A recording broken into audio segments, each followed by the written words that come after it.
Hola, bon dia, benvinguts als esmorzars del Consell. Aquest any és la primera edició d'aquests esmorzars i hem cregut oportú parlar del sector de la clínica de petits animals, que crec que és el majoritari en aquest moment en els 4 col·legis de Catalunya. Lleida potser és la que menys clínics té, però és cert que cada vegada els clínics estan més introduïts a les estructures dels col·legis i tenen més necessitats de saber una mica com evoluciona el sector. Avui volem parlar d'aquestes, no sé si dir-li inicials, que ara estan tan de moda, que són els DAFOs o debilitats, amenaces, fortaleses i oportunitats del sector de la clínica veterinària.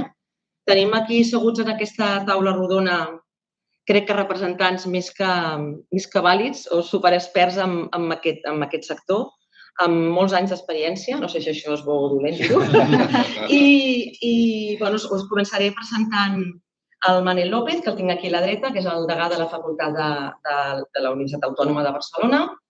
Al seu costat tinc la Judit Vives, que és la General Manager de l'Hospital Veterinari de Catalunya. A la meva esquerra hi ha el Pere Mercader, que tots ho coneixeu també, és el cap de l'empresa UVMS. Tinc la Mireia Sabater a la seva esquerra, que és la coordinadora de la clínica de l'Hospital Clínic Veterinari de la Universitat Autònoma. I al seu costat la Carme Montaner, companya de professió, de promoció, i fundadora de la clínica veterinària Sant Gervasi. En aquesta taula, que jo obriré amb alguna qüestió amb un ordre, amb aquestes debilitats, obriré el debat i vosaltres mateixos interveniu quan creieu oportú. Si jo veig que algú pot aportar alguna cosa, també li diré, digues alguna cosa. I comencem això per les debilitats. I per obrir una mica el debat, jo crec que hauríem de parlar del que en el fons ens interessa a tots, que és la gestió empresarial en el nostre sector. Tenim clar que hi ha una falta de cultura empresarial en el nostre sector, que potser ens ve no de sèrie, no voldria dir de sèrie, però sí que és cert que som veterinaris, som clínics, no som gestors.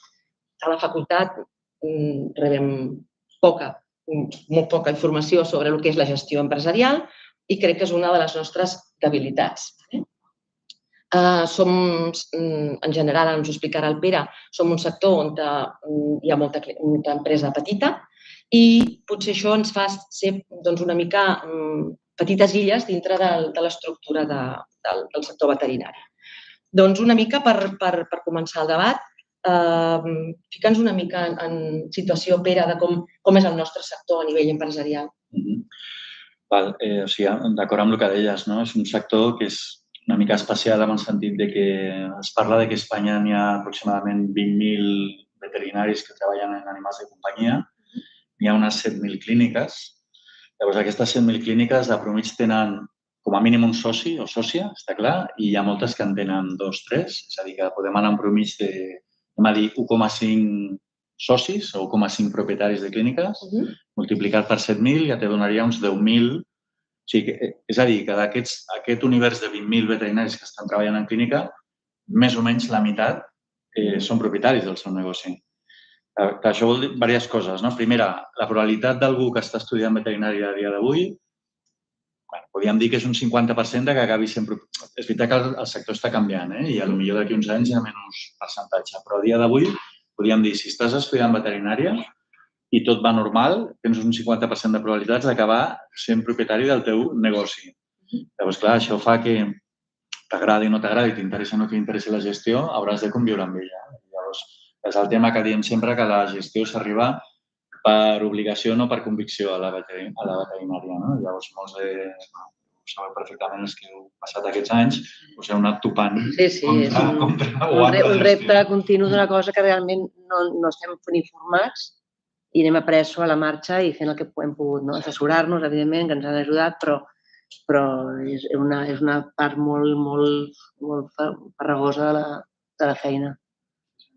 Hi ha formació. Hi ha formació a la facultat, és a 5è, hi ha una matèria que es diu gestió empresarial, però para que un estudiant de 5è veu molt lluny poder gestionar una empresa. Per tant, no s'implica al 100% amb la matèria, veu més important avanços en alguna especialitat clínica concreta, més que enfocar-se, perquè diu, això ho veig molt lluny, però en realitat el que diu Pere, vull dir que hi ha oportunitats i actualment al mercat, diguéssim, hi ha demanda d'assumir gestió i, de fet, anem a canviar l'estructura de la matèria per fer-la molt més proactiva, més enfocada a gestió de clínica veterinària.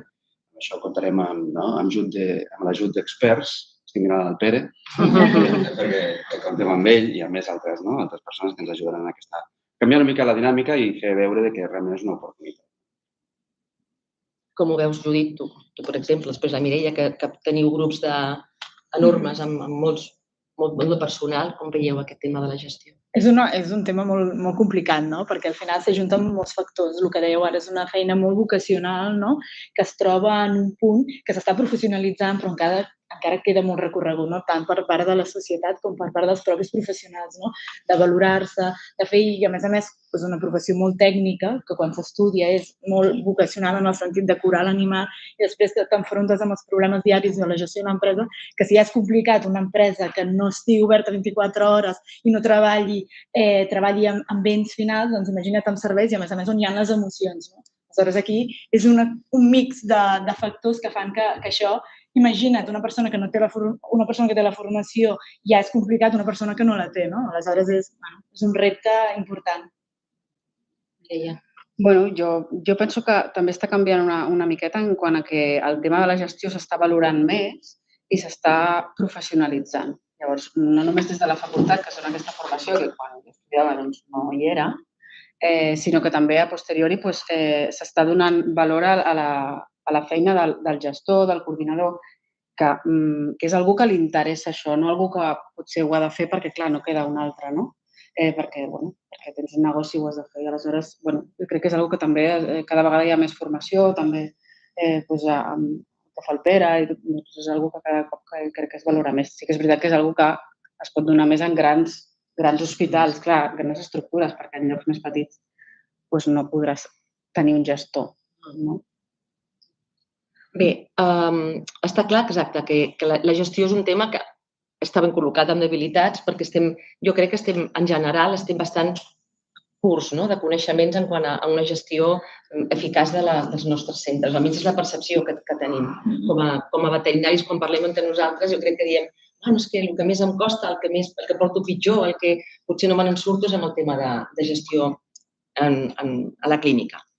Llavors, quina diferència en quant a gestió creieu o observeu o penseu que pot haver entre una petita clínica de 3-4 veterinaris, una consulta on hi ha només un veterinari, per exemple, o una estructura ja gran d'un hospital? O sigui, quina percepció hi ha de que la gestió és una cosa important, si és la mateixa, si no és la mateixa? A veure, jo crec, fa una estona parlàvem, que quan anem en congressos, parles en passadissos amb la gent o fent un cafè, als 2 minuts sempre surt el tema del personal, que és una mica com és el més maco, però també el que dona més problema. I llavors, clar, a la mesura que augmenta el tamany de l'empresa, això ja no és exponencial, no és proporcional, és exponencial, perquè el personal interactua entre ells. Llavors, si tens 3, no tens el triple de problemes que quan tens un, tens 9 vegades més, perquè tot és... Aleshores, clar, els que tenen estructures grans, doncs, això, no sé quin percentatge del temps passeu resolent qüestions personals, segurament és elevadíssim, no? I, en canvi, segurament amb una estructura més petita, doncs hi ha qüestions, potser més de... segurament el tracte personal amb els clients, l'oferta de serveis, quin preu poso, o sigui, que tot això també és important en una estructura gran, però en una estructura gran el tema del personal és crític. Perquè, a més, veus diferències de llocs on hi ha una cultura sana i on la gent està raonablement contenta i es nota als 5 minuts. De llocs on hi ha por, on hi ha tensió, on hi ha mal ambient i, clar, això jo crec que és la gran... Penso, si hagués d'escollir una, diria personal, no? Crec que és la...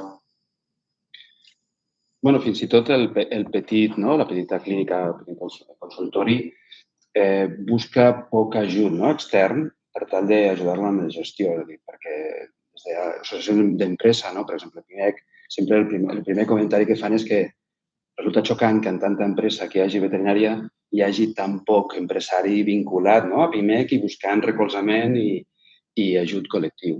Però és veritat que, i abans dèiem que a nivell formatiu, cada vegada és més important la formació en gestió, no per ser gestor, sinó per entendre també el valor que té tocava ara el tema del Pere, el valor que té la nostra activitat.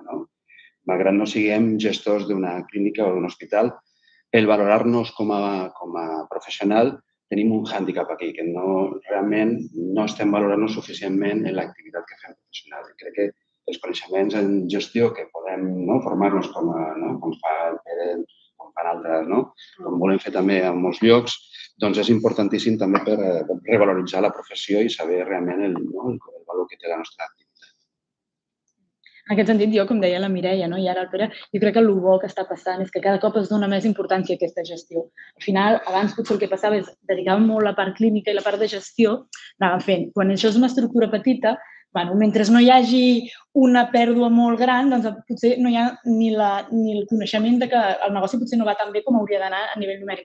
Clar, quan l'estructura va creixent, la necessitat de gestionar, sobretot parlem de personal perquè són serveis, llavors la necessitat de gestionar tot aquest personal fa que la gestió comenci a ser un pilar fonamental. Aleshores, la figura dels coordinadors és clau per poder gestionar, o sigui, de posar gent a l'empresa que es dediqui només a gestionar, no tant a la part clínica, que també és important, però també a gestionar que les coses passin amb l'ordre que l'empresa ha decidit, I així també facilita la feina als veterinaris, als auxiliars, als secretaris. Quan hi ha unes estructures clares i algú que ajuda a que es compleixin, doncs fa que tot el tema de la gestió funcioni millor. Clar, això en empreses petites és una mica més complicat, perquè a vegades jo el que veig és que potser a vegades no hi ha ni la percepció perquè el sector funciona, està creixent, hi ha feina i aleshores no posen el focus. Primer perquè tampoc a la carrera no s'ensenya perquè tampoc no interessava, Llavors, clar, és el que dèiem de... On hem hagut d'aprendre sobre la marxa i al final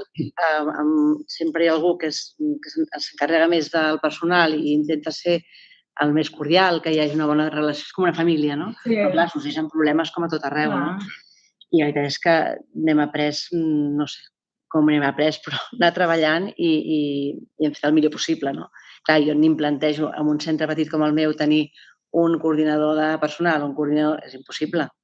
Llavors acabes aprenent i fent el millor que pots. Teniu la percepció, en el teu cas, Carme, és una estructura semblant, una mica més petita jo, però la percepció de que no ens hem preocupat tant per la gestió perquè hem anat treballant, Sí.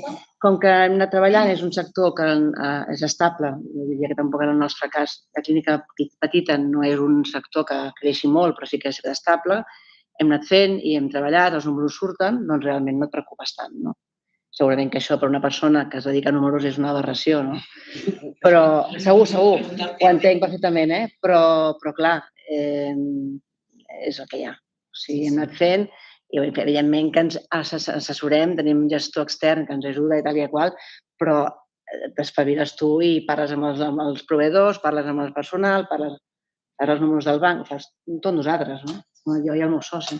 I llavors, és això.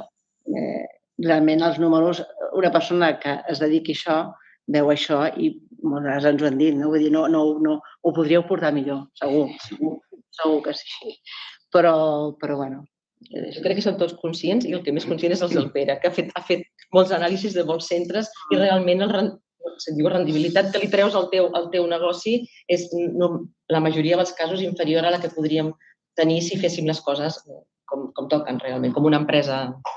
Sí, però també, al final, hem de tornar a el que heu dit abans, que som una professió, som professionals, I llavors tenim una vocació i els que teniu aquestes empreses no sou inversors que esteu allà.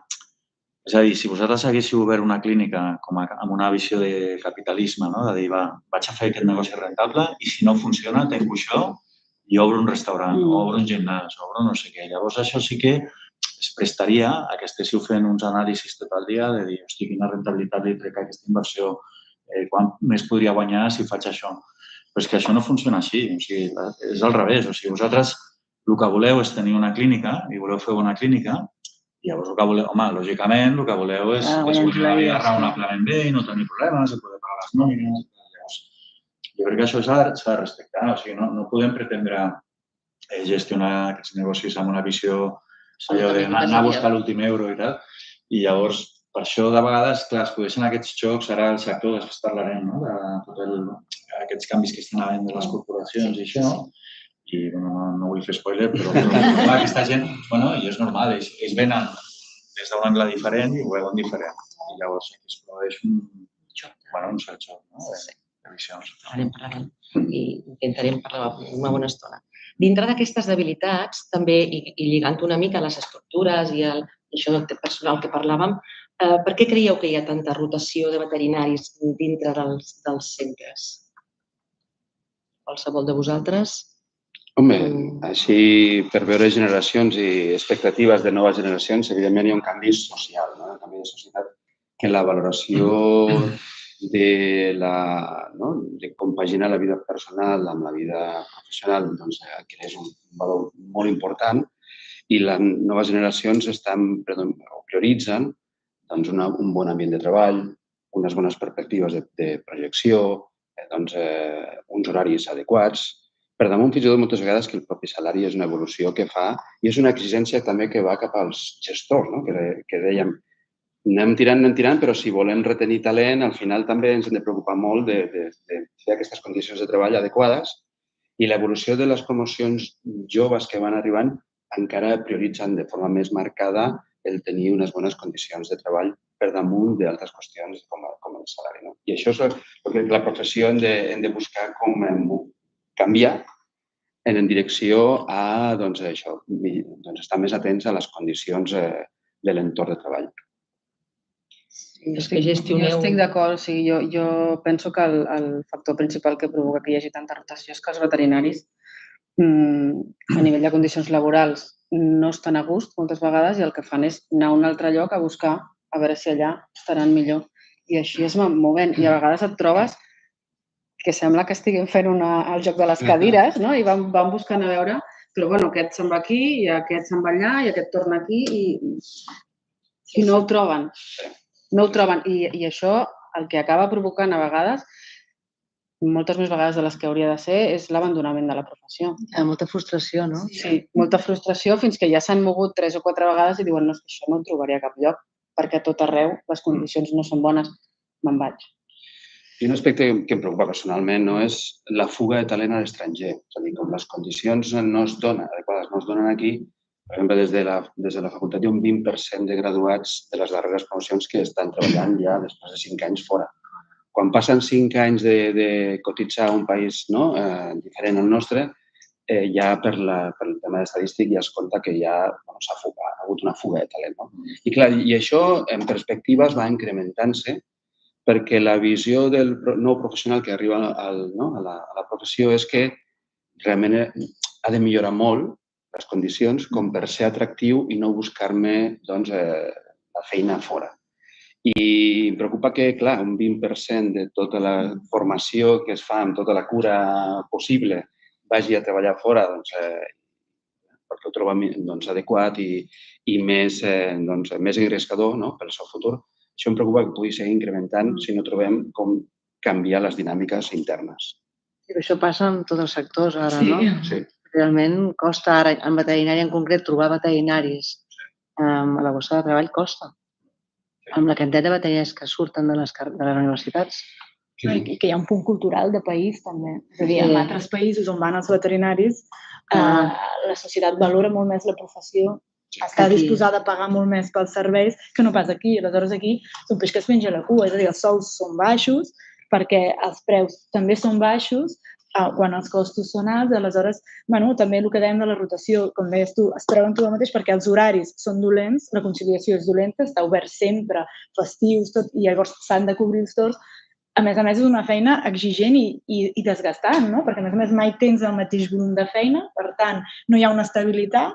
ara hi ha molta feina, ara n'hi ha poca, ara hi ha, per la mateixa gent, un volum d'ingressats, ara n'hi ha un altre.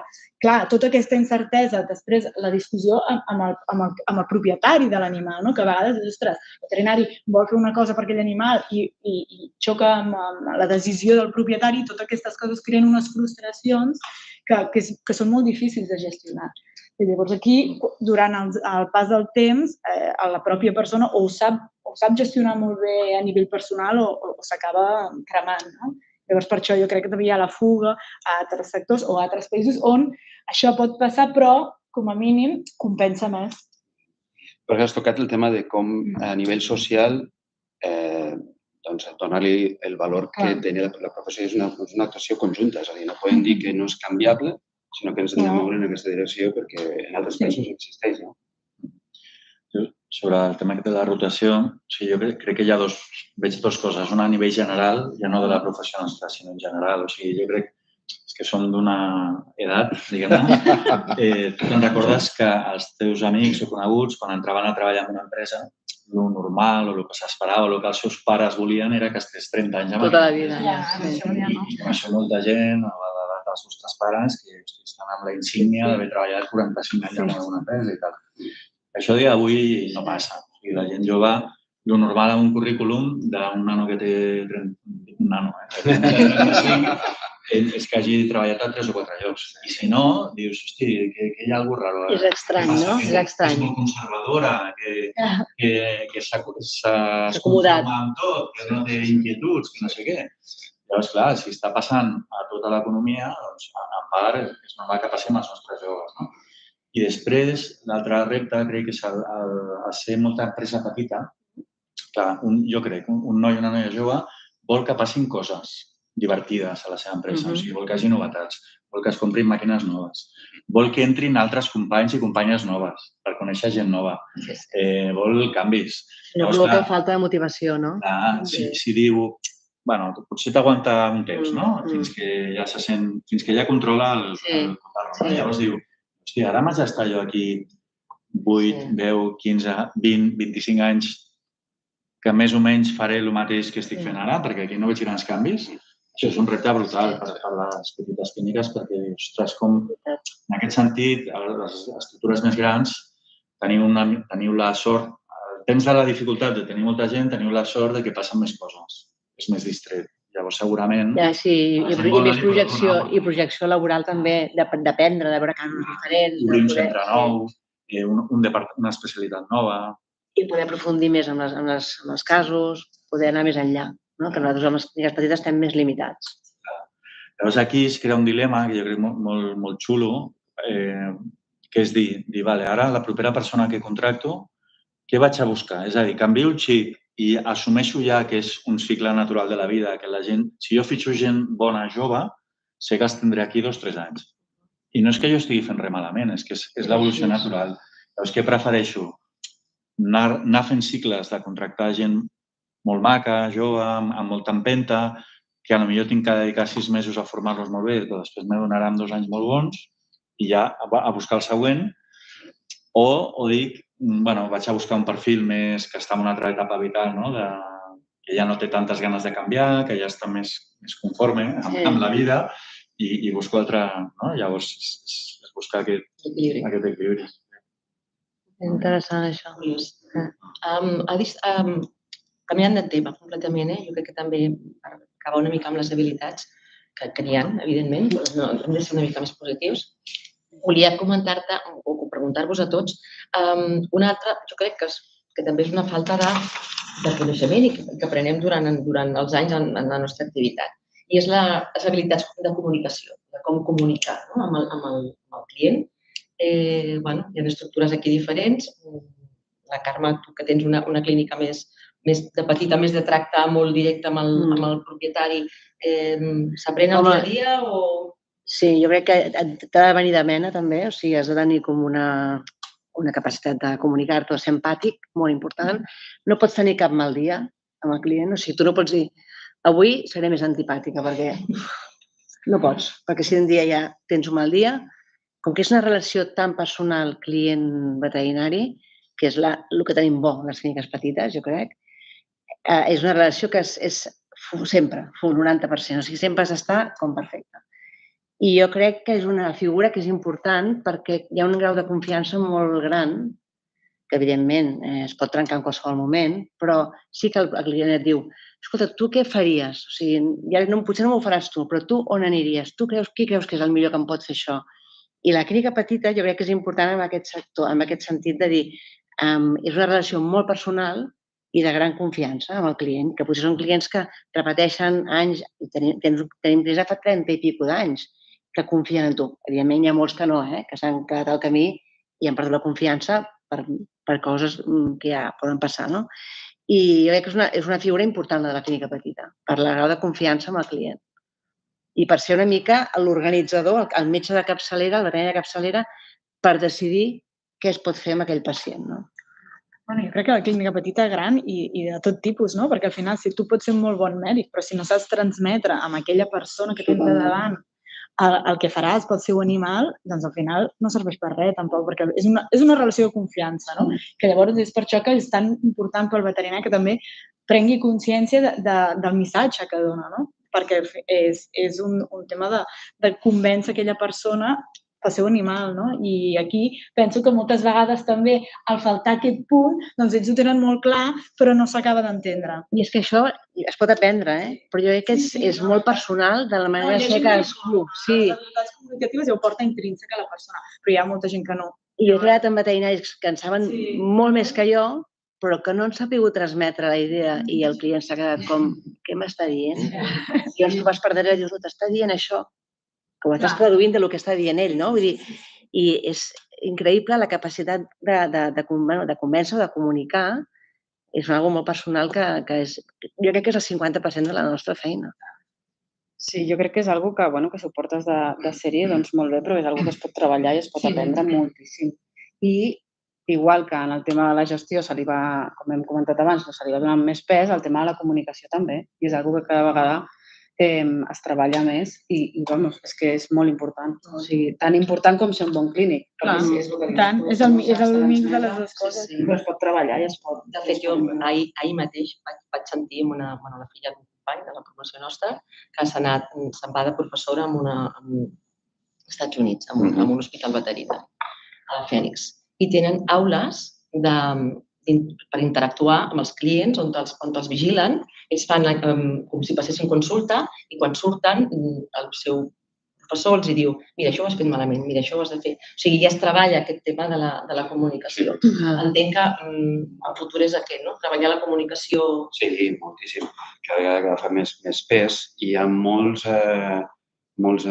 facultats que s'incorpora una matèria que és comunicació, no? O habilitats toves, no? Que seria els soft skills de totes les universitats americanes i el d'Espanya, no? També. Moltes vegades el pla d'estudis és molt difícil de canviar, perquè és una estructura fèrrea, molt difícil d'aconseguir un encaix. Hi ha una directiva europea que regula la formació, hi ha un Real Decret a nivell espanyol o diversos que ens regulen, però fins i tot a nivell de directiva europea s'està canviant per incorporar ja com a matèria indispensable la comunicació. La comunicació es tracta moltes vegades dins de les facultats quan fan el rotatori clínic. Quan vas per fer el rotatori, el clínic et va dient veus, he fet així perquè l'empatia és important, no? En Pere posa'm un exemple l'any passat de rànquings de clínics millor valorats tenint en compte que si el més bo no és empàtic, me'n vaig al segon, no? I si el segon tampoc és empàtic, me'n vaig al tercer perquè prefereixo empatia que no pas, al final, habilitats clíniques moltes vegades. I sí que és una de les tasques més importants que hem de tenir a nivell de formació. Com dèieu, s'aprèn. Al final vas aprenent. I la idea que tenim és, encara que no sigui un canvi de pla d'estudis, incorporar-lo com a matèries i fer simulacres, fer simulacions. Ara tenim una sala que podem fer simulacions en aquest sentit, a la formació. Però és veritat que una vegada arribes a l'àmbit professional s'ha de seguir cultivant, no? Sí. Jo crec que la comunicació és la gran esperança que tenim els que fem la gestió com a porta d'entrada perquè la professió digui si val la pena fer coses aquí, no? Perquè, clar, si tu li dius a una veterinària o un veterinari has de fer gestió, ells pensen, hosti, que ja m'estan dient que haig de fer números, que haig de fer, no sé, I llavors la comunicació, el xulo és que aquestes metodologies que hi ha, que llavors te n'adones que dius, ostres, em serveix per passar bé consulta. Per tant, mèdicament ja és un plus, perquè farà que es facin més tractaments. Després, te n'adones que comunicant més es ven més, vulguis o no vulguis. O sigui, ja no és ni que vagis a buscar la pela, és que sense adonar-te compte, de manera natural, es venen més serveis. Per tant, comunicant millor, van millor les finances. Després es parla molt del màrqueting, però clar, la gent, vinga, anem a fer cursos de màrqueting digital, d'Instagram, de no sé què, i resulta que no, quan tens el client davant no el saps involucrar, no? I després la part de recursos humans, perquè quan ja aprens una bona tècnica de comunicació, ostres, ja no és que parlis bé amb el client, és que pots parlar bé amb un company de feina, amb el teu cap, pots tenir una reunió ordenada, pots donar feedback, pots rebre una crítica d'una manera diferent. Llavors, dius, hosti, és que la comunicació està al mig de tot, no? I doncs tant de bo arrenquem per aquí. Si hem d'arrencar per una, arrenquem aquí, perquè jo crec que la gent estarà més oberta. Serà més difícil per un veterinari dir no serveix la comunicació, com que no serveix. I també avui en dia que l'exigència professional és més gran per part de... Per aquest vincle humà-mascota, a vegades, diguéssim, l'exigència professional implica que també has d'explicar bé les coses. Bé, per acabar amb el tema de debilitats, el tema, no sé com anem de temps, ens enrotllem moltíssim. Un tema que jo crec que és una debilitat i que hem de treballar i que s'està començant a treballar, Manel, és el tema de la salut mental, del benestar emocional i una mica de cuidar-nos una mica més en general. És cert que abans amb micro tancat parlàvem amb la Judit que som un col·lectiu potser vocacional, especial, etc. Què penseu vosaltres que podem fer, que podem treballar? Qui vulgui. Bueno, jo crec que hi ha moltes coses a fer, no? En tots els àmbits, des de la gestió, des del propi professional, treballar-se un mateix, però bueno, sí que mica en mica, més enllà de les coses que des d'empreses podem fer, de conciliació d'objectius i de coses que es poden fer, doncs sí que agafar aquesta consciència que hi ha aquest problema i que el sector és com és, per tant això no canviarà, de treball, des de ja, no sé si des de la universitat, des d'un mateix, que la gent entengui que hi ha coses que no és només la feina, sinó que és com un mateix a nivell personal ho gestiona. Llavors, aquí, posar mitjans, o si no, ensenyar quins mitjans poden haver, des d'un molt inici, que no sembli raro, ostres, tinc que anar a fer algun tractament o tinc que fer alguna sessió especial que no va tan vinculat amb la meva feina, sinó amb la meva gestió personal de la situació. Jo crec que això, agafar aquesta consciència des d'un bon inici, perquè jo crec que això passa amb aquesta professió i amb totes, a nivell personal, al final, quan algú té un problema, ningú ens ensenya com gestionar les emocions. I ho anem aprenent, no? Ho anem aprenent, millor i pitjor, depèn de cada persona. Llavors, aquesta gestió, a més, sumant-hi aquest tipus de sector, que és més complicat per lo que hem parlat, doncs jo crec que aquí sí que a nivell de consciència ja des d'un bon inici de la carrera, de dir, escolta'm, que coses em passaran i hem d'aprendre una mica entre tots a gestionar-ho, o si més no, donar les eines, de dir, escolta'm, existeixen aquestes eines per poder-ho una miqueta, perquè et puguin ajudar, no? Llavors, aquí sí que crec que hauríem de buscar, doncs això, o a nivell de veterinaris, doncs, les associacions, posar la veritat que no conec en el sector massa perquè no està molt desenvolupat, però alguns serveis que la gent ràpidament, tant les empreses com la gent a nivell personal, poden dir, mira, a mi em passa això, aquesta gent potser m'ajuda a gestionar-ho, no? No sé si coneixeu algun ja. Existeix. La Fundació Galatea treballa molt en aquest tema i, de fet, el Consell ja tenim contracte amb la Fundació per donar aquest servei d'assessorament i de seguiment a nivell psicològic, psiquiàtric, salut mental en general. El que passa que jo crec que no s'ha d'oblidar que el tema de la salut mental, del benestar emocional, va molt lligat a les condicions laborals. Aleshores, tampoc podem posar el pes en la persona. Ei, que has de tenir unes eines, clar que has de tenir unes eines per la vida, no? Però des de l'empresa no podem caure en el vinga, doncs vaig a posar un psicòleg aquí, vaig a fer unes sessions de com portar l'estrès laboral. Vale, però aquí la base és millorar les condicions laborals i aleshores hi haurà més benestar emocional. I després hi ha tota una part que el benestar també emocional dels veterinaris també depèn molt del tema dels clients, no? Vull dir, no és només les condicions laborals, hi ha el tema de gestió dels clients, que a vegades és molt complicada, la comunicació, i aquí sí que podem donar moltes eines per aquesta banda. Sí, és una de les tasques més que cau sobre els gestors. És a dir, que també formació als gestors és important, no? És d'atendre també les necessitats del professional. I sí que és veritat que podríem dir que les noves generacions, un dels hàndicaps que té és el benestar emocional, però de forma col·lectiva, a nivell social.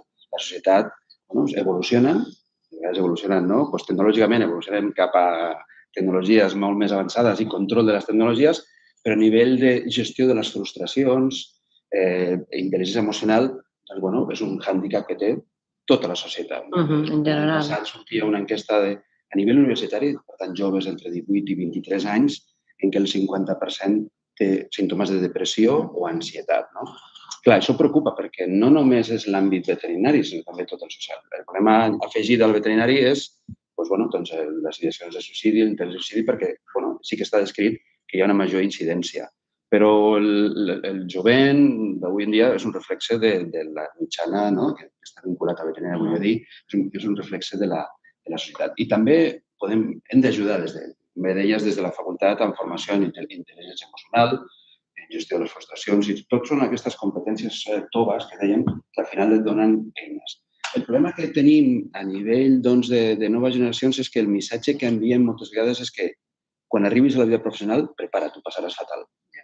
No facis clínica perquè estaràs enfonsat a la misèria. Això és un mal missatge. Això és un missatge que ja estem condicionant al jove professional a dir si arribo aquí passaré fatal. El missatge ha de ser un altre.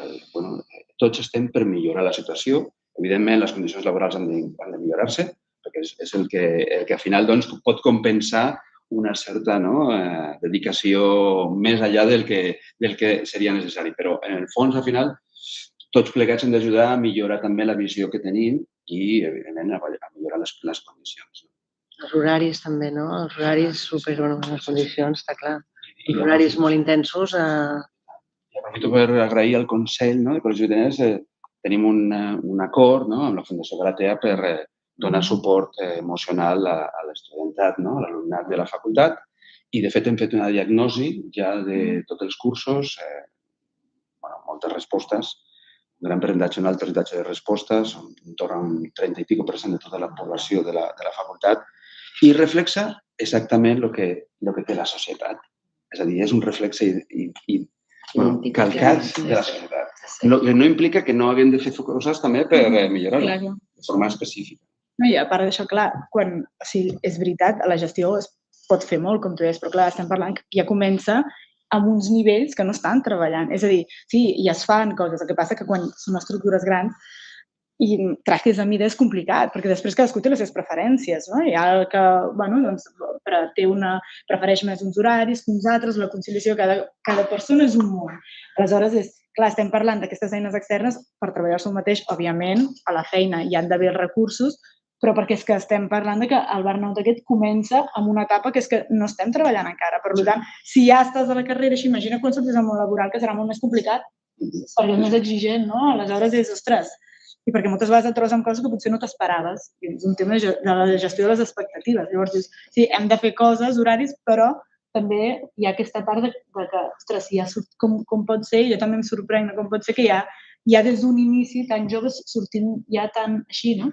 Ja estem així a l'adolescència, ja. O sigui, ja és com... No és que vingui de la facultat, és que ja ve de l'adolescència, de la infantesa. Exacte, i vas a la facultat de medicina segurament passa el mateix. Sí, tenim una societat que està molt trasbalsada i realment els problemes de salut mental venen des de petits. No, i que les generacions... No, que el que dèiem també del canvi generacional, que tens molta raó amb això que dèieu, no? Els pares abans era una mica més sacrificats, potser, no? I ara, que també està bé no ser tan sacrificat ara, de dir, escolta'm, a veure, que mai sabem, disfrutem una mica més de la vida, no? Però que ha canviat tot això. Canviat molt. I ara parlaves dels adolescents, no? Si ens fixem i ens crida l'atenció que per parlar entre ells estan més còmodes escrivint o texteando, no? Que no seguien parlant. Llavors dius, val, estem enviant al mercat laboral aquests nois i noies que si tot va normal, per posar un número ni molt alt ni molt baix, si veuen 8 clients diaris, això són 40 a la setmana, per 50 setmanes, per 20... O sigui, acabaran veient 50.000, 60.000 converses amb clients al llarg de la carrera. Llavors això, Clar, si dius, si ja porta de mena una certa facilitat, ho portarà millor, però hi haurà molta gent que això és un desgast brutal. Perquè, llavors, clar, jo torno a la comunicació. O sigui, a nivell preventiu, hem de donar eines a la gent, de dir, escolta, com estructurar una conversa, què passa si un client, com detectar si un client no t'està escoltant o si s'està enfadant. I tot això és necessari, perquè si tu estàs patint quan estàs... Si tu ja, a més, els estudiants de veterinària també crec que una mica ho detectem, que tenen, no són el promig, tenen uns certs sesgos, biaixos cap a... Acostumen a ser una mica més introvertits, autoexigents, i llavors aquest perfil tu el poses cara al públic i vinga una darrere l'altra i discussions i bronques i estic perdut i no sé què. I clar, també a les facultats ara hi ha un nivell d'estudiant molt alt. Si per entrar a una carrera de veterinària has de tenir una nota tan alta que la majoria de veterinaris que som grans no l'haguéssim pogut entrar, clar, ja estem limitant un perfil de persona. Això suposo que deu determinar, clar. Totalment. És que s'ajunten expectatives, exigències, comunicació, fa com una mena de xarxa que s'ha d'intentar usar. Sí, que no estan acostumats al fracàs. Clar. En comparació, no? Com que un fracàs? Sí. Com pot ser que jo tingui un fracàs? Sempre notes molt altes, clar. Sempre m'han dit que ho faig molt bé i no sé què, i ara arribo i aquí el client no pot la bronca. També penso que ara surten molt gent preparats que abans. I els veterinaris joves estan molt ben preparats que ho estàvem nosaltres quan vam sortir de la carrera. Pràcticament no sabíem res. Els mitjans també són diferents, ara hi ha molts mitjans. Ja, sí. Jo trobo que estan molt ben preparats ara. Això és una fortalesa. Sí. Ja comencem. Jo faria ara, passem a les amenaces, perquè si no ens menjarem tot el temps. Jo crec que amenaces havia dibuixat 2 o 3, que crec que algunes, un spoiler abans del film i també les parlarem, però començaria per una que rebem als passadissos, quan parlem entre nosaltres, les xarxes socials. Com veieu aquest tema de les xarxes socials amb la clínica diària i el bombardeig bàsicament de crítiques que reben els centres a través de les xarxes socials. Com ho podem gestionar, com ho podem millorar? Doncs jo penso que per mi poder-ho millorar és el mateix, és donar eines de comunicació, és a dir, ensenyar una mica que ara el que ve és això, que no és només que el client se t'enfadarà, sinó que el client se t'enfadarà, et posarà una ressenya, inclús a vegades et pot arribar a insultar per internet, tota una sèrie de coses, Instagram, un munt de coses que abans es quedava a la consulta i ara no. Aleshores hem de donar eines perquè els veterinaris, sobretot els més joves, entenguin que no és un atac personal cap a ells i com poden fer que això no els afecti i no els generi més malestar.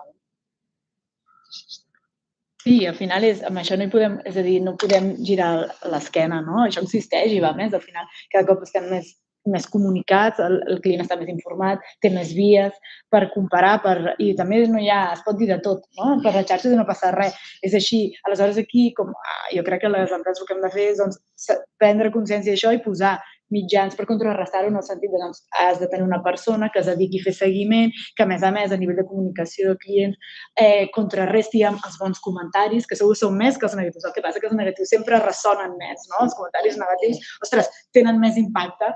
Aleshores, és important tenir algú que faci seguiment d'això i que animi els clients contents a contrarrestar aquests comentaris i a treballar-ho. Ens obliga una mica més a treballar millor un punt més que fins ara no existia.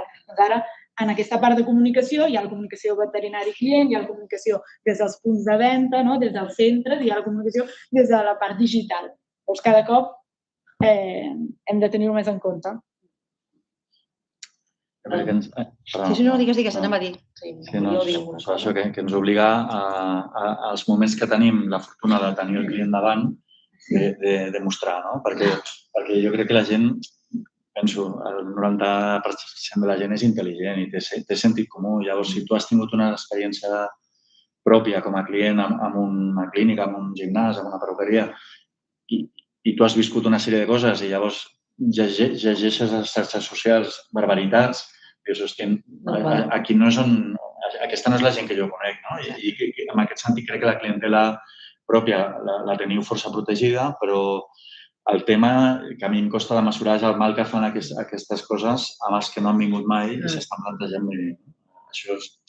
No sé, francament, quina és la repercussió i entenc que la manera, això sempre diuen, de dir, intenta que els que són clients teus també surtin a defensar-te o gestionar de manera professional, perquè hi ha molta gent que aquestes partides a les xarxes semblen com partits de tennis, que hi ha gent que s'ho està mirant i el que t'està atacant és perquè vol protagonisme. Llavors, tu una mica intentar tractar-lo perquè estàs parlant amb el que t'està insultant, però sobretot qui t'importa no és aquell, que és el que t'estan mirant. Llavors, allà has de gestionar-lo d'una manera correcta i elegant i ja està. I teniu la percepció que la societat està aprenent a llegir també aquests missatges, a entendre que realment hi ha cert, no sé, massa, com dir-ho, són molt exagerats quan fan aquestes crítiques. La gent ho està aprenent no només els nostres serveis, sinó també... És molt fàcil escriure-ho. Restaurants, pot ser que tot sigui, que diu el Pere, relativitzar-ho. Si tu estàs veient que tu has anat a aquest lloc, per ser que has anat bé, i les crítiques que en aquella ressenya són totes dolentes, dius, hi passa alguna cosa, que ressenyes perquè vol notorietat. Fins i tot nosaltres amb altres negocis ja comencem a filtrar, no? És a dir, d'alguna forma és el que deia el Pere i la Judit, és quanta més opinions positives al final compensa, però clar, s'ha de treballar. S'ha de treballar, sí. I és una altra vegada que deia Mireia, és eines que hem d'aprendre i no parem d'aprendre, però bueno, és la vida. Està plena de canvis. Després, una altra amenaça que volíem posar sobre la taula, que jo no sé si és una amenaça o una fortalesa o una oportunitat realment, és aquestes noves estructures diferents que les que vam conèixer nosaltres quan vam acabar la carrera i que són aquestes grans corporates, aquestes grans empreses que compren centres i que gestionen d'una altra manera, el que fins ara coneixíem a la clínica veterinària. Pere, tu ets el coneixedor. No. A veure, no sé si és una evolució natural de tants mercats i jo crec que aporten coses bones, aporten també reptes. Per exemple, per posar un exemple concret, si tu tens una clínica petita o mitjana i abans te costava trobar veterinaris, doncs si ara a sobre a la teva ciutat n'hi ha 3 o 4 d'aquestes estructures que fan molt bon màrqueting, que tenen una web molt xula, que prometen una carrera professional i no sé què, doncs segurament ara ja també estàs competint amb ells pel talent, que es diu. Però, per altra banda, també hi ha molts companys que diuen hosti, que bé que han vingut aquests i han pujat els preus, perquè per fi ens han arrossegat a tots a pujar preus que abans no ens atrevien. O sigui que és com tot. Les coses normalment no són ni blanques ni... Hi ha molt gris, aquí hi ha coses bones. Jo crec que en general han pujat una mica el llistó. Per exemple, jo per la part que m'afecta, aquesta famosa palabreja, el EBITDA, que és la rentabilitat en anglès, que fa 10 anys ningú sabia ni el que era. I ara de cop i volta hi ha una mica més de cultura. I l'important és que sàpiguen la paraula. L'important és que s'ha donat compte amb els veterinaris de que el valor de la seva clínica no solament depèn de moltes coses, però és molt important tenir una clínica rentable. I això també crec que és bo. Sí que, no sé, aquí... Hem d'aprendre a conviure, jo crec, i veure el bo que tenen aquests centres, que tenen molt coses bones, principalment tecnologia i talent, i aprofitar-los d'això. O sigui, jo crec que per una clínica petita, el fet de tenir aquests centres que en un moment determinat necessito un especialista que m'ajudi amb això, que em faci aquestes proves, és una tranquil·litat de cara al pacient. I és saber viure amb això i ser conscient que és el que hi ha i aprofitar-ho. Jo crec que és una oportunitat sempre i quan es porti bé, o sigui, que no sigui com... A mi em dóna la sensació una mica que aquests centres tan grans que el més important són els números, i ho entenc que sigui així, però que tot sigui això a mi em fa una mica de tristesa cap al sector. Llavors, tinc aquest sentiment encara, és una mica sentimental de pensar que la veterinària és ajudar i la relació personal. I clar, quan veig això, m'espanta. En aquest sentit, m'espanta. Si hi ha una convivència i es pot tenir els dos sectors, jo trobo que pot ser una bona opció. Ara, si tot es torna a grans multinacionals, a mi em frustrarà. Segurament que ja no ho viuré, perquè ja no hi seré al sector veterinari, però a mi em frustrarà. Sí. Una mica la meva opinió. Sí, jo crec que la clau és el que dius tu, que hi hagi la convivència. I sembla que hi serà, no? L'evolució que està tenint tampoc és... Sí, està portant el seu ritme, no? Sí, hi ha hagut com un boom i ara està com més parat, no? I després, jo crec que pels veterinaris que hi treballen en aquestes grans corporates, una cosa que fan molt bé és el tema de la formació. I això també ajuda, no? Doncs formació, donen moltíssima formació continuada als veterinaris que tenen en plantilla i després, doncs, estances en altres llocs, pots anar, clar, com que són de la mateixa empresa, doncs, allà hi ha tal especialista, doncs envio el cirurgià d'aquí i allà, i això, doncs, clar, és motivador. És motivador. Sí. Sí, no, jo crec que una de les coses que ha fet, com ha dit el Pere, és pujar llistó, no? És a dir, obligar-nos als altres a també, bueno, a continuar millorant i a continuar fent estructures. També penso que està bé que coexisteixin totes, és a dir, aquestes empreses, òbviament, són fons d'inversió, no? Miren la gent, les persones que ho gestionen, miren a molt més curt termini el número, quan els que som empreses familiars, doncs, bueno, tens aquest decalatge que et permet una mica, bueno, doncs, escolta, potser això em convenç, això no tant, però no perds aquest ambient que aquesta gent, doncs, pren decisions segurament més dràstiques de les que prenem els altres. Aleshores, també la relació entre gestors, treballadors i clients és diferent. És molt més proper que no pas aquestes que segurament la persona que pren la decisió final no està ni al centre, no? O no passa mai al centre. Aleshores, bueno, són coses que també els veterinaris han de valorar i potser són fases de vida, no? En un moment podran treballar, també està bé conèixer-ho tot, no? En una corporate, després amb un altre tipus d'empresa, més petita, més familiar, i segons com és la persona anar triant on se sent més còmode en cada moment. I al final això existirà i també va bé una mica per agrupar, no? Perquè abans jo crec que sí que en genere estava tot molt atomitzat, no? Hi havia el veterinari, clínica i així una miqueta professionalitzant el sector. Sí, en fons, des del punt de vista de l'alumnat nostre que arriba i fa les pràctiques als diferents llocs, a l'Hospital Veterinari de la Universitat, a corporates, a clíniques petites, consultoris. Clar, el fet és que és un canvi de paradigma, que no podem dir no, apostem per uns o apostem per els altres. No, és la circumstància, és així, és la convivència del model, però també obliga, que dèieu abans, a professionalitzar encara més aquell petit consultori que diu he de també de buscar ser atractiu per tingui que contractar algú i si no, no el contractaré. També de cara al client és important aquesta professionalitzador aquesta professionalització de la clínica petita i és veritat que al final està marcant també l'evolució dels salaris també. És a dir, en el fons també està dient les hores extres s'han de pagar, la dedicació que teníem abans de 12 hores a un consultori petit que no et pago cap hora perquè no sé què, això ja està canviant. Vull dir que, en el fons, no tot és dolent, no tot és bo, però és la realitat i ens hem d'adaptar, no? I sí que és veritat que l'alumnat, quan fa les pràctiques, evidentment parla d'una forma o d'una altra, preocupa que moltes vegades la rendibilitat sigui la prioritat i que no sigui el diagnòstic amb totes les eines necessàries, però també si ens hem de valorar la feina que fem, tot allò que es fa s'ha de valorar. No pots anar fent ecografia gratis, una ressonància perquè tinc un dubte i vinga, i no paga ningú, no? Ho paga algú.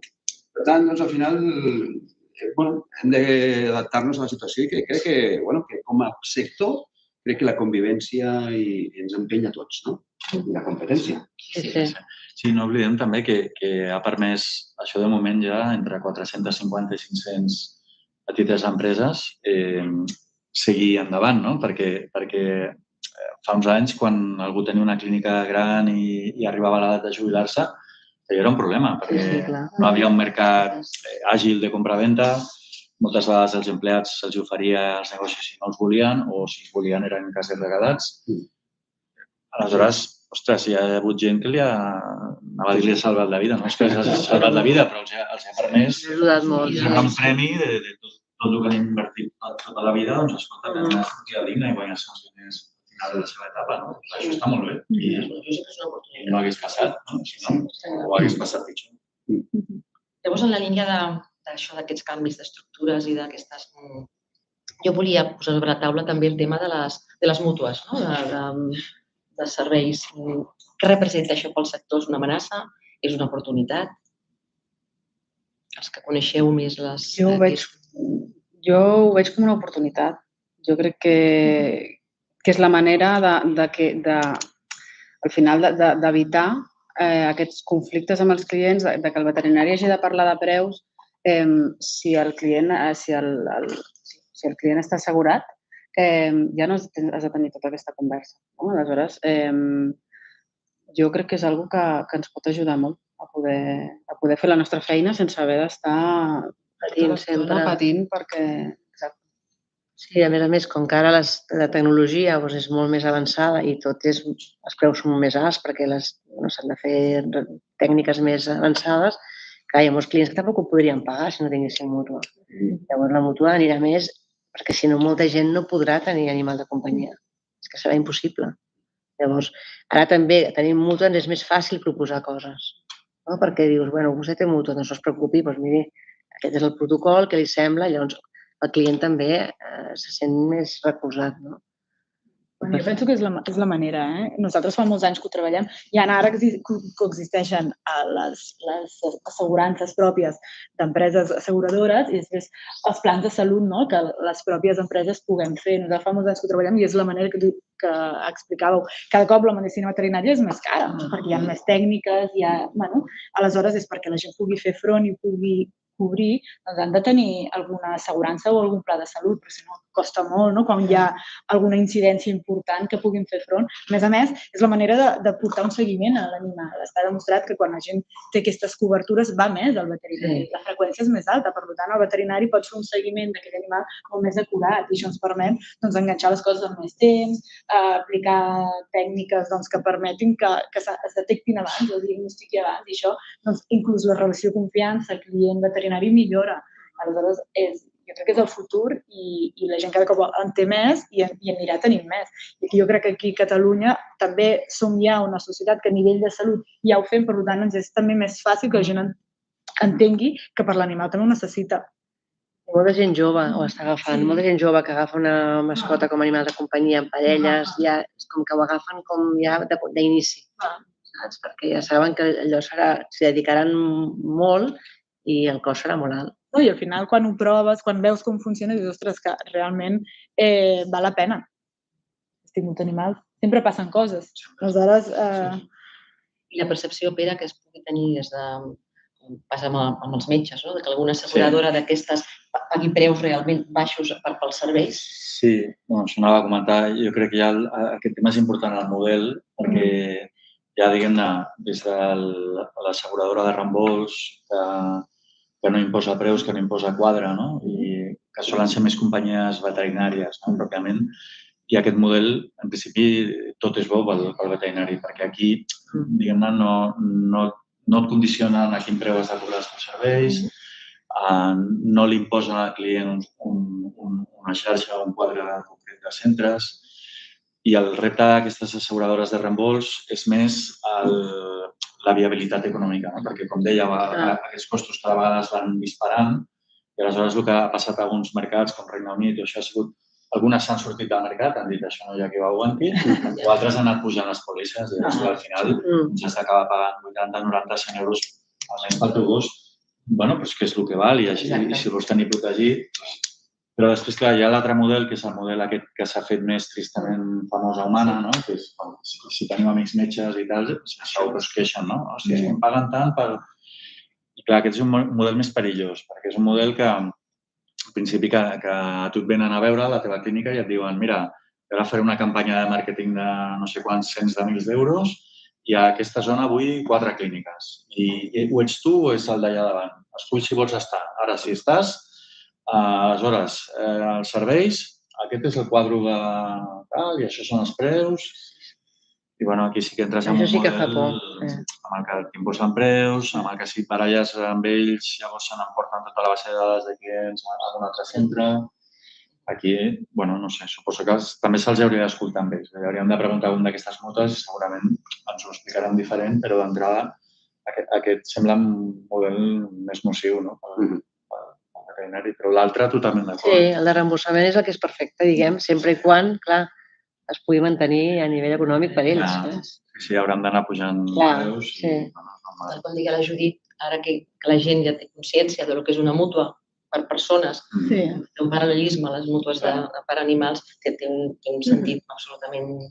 O sigui, està clar que això és factible si ho expliques bé i ho comuniques. Totalment d'acord.